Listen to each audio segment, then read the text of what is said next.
হাটের দিন বিক্রয়ের জন্য এই বাজারে প্রচুর পরিমাণে শাকসবজি আমদানি করা হয়।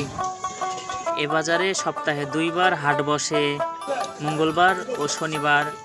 যে যার চাহিদা মতো তারা বাজার করে নেয়।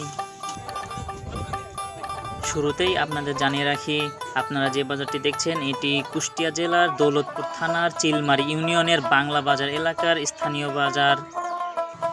আশপাশে অনেক বাজার থাকলেও এই বাজারটি সব থেকে বড়, আর আশপাশের এলাকা থেকে অনেক মানুষ এখানে বাজার করতে আসে। এখানে তাদের চাহিদা অনুযায়ী তারা সকল কিছু কিনতে পারে। এখন শীতের মৌসুম হয়, এই বাজারে রয়েছে আলু, টমেটো, সিম, ফুলকপি, পাতাকপি, বেগুন ও অন্যান্য সকল প্রকার তরিতরকারি। কথায় আছে আমরা মাছে ভাতে বাঙালি। এদিকে বাজার করা শেষে আবার অনেকেই কিনছে মাছ।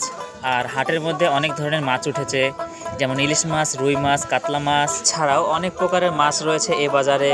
বাজার পরে অনেকেই আবার মশলার জন্য অনেক কিছু কেনে, তো এই বাজারেই মিলছে অনেক ধরনের মশলা। বাজার করা শেষে কেউ বা কিনছে পরিবারের জন্য মিষ্টি ও অন্যান্য খাবার। এর মধ্যে রয়েছে কলা। কেউ বা কিনছে পরিবারের জন্য তিলের খাজা। এছাড়াও কে কিনছে বড়া, সিঙ্গারা ও পেঁয়াজি। বাজার শেষেই আবার অনেকে চুলদাড়ি কাটছে। তারপরে ব্যাগ ভর্তি বাজার নিয়ে সবাই চলে যাচ্ছে বাজার থেকে। আজকের ভিডিও এ পর্যন্তই।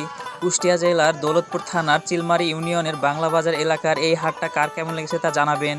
তো ভালো থাকবেন, সে পর্যন্ত আবারও আপনাদের সামনে অন্য কোনো ভিডিও নিয়ে হাজির হব। তো আল্লাহ হাফেজ।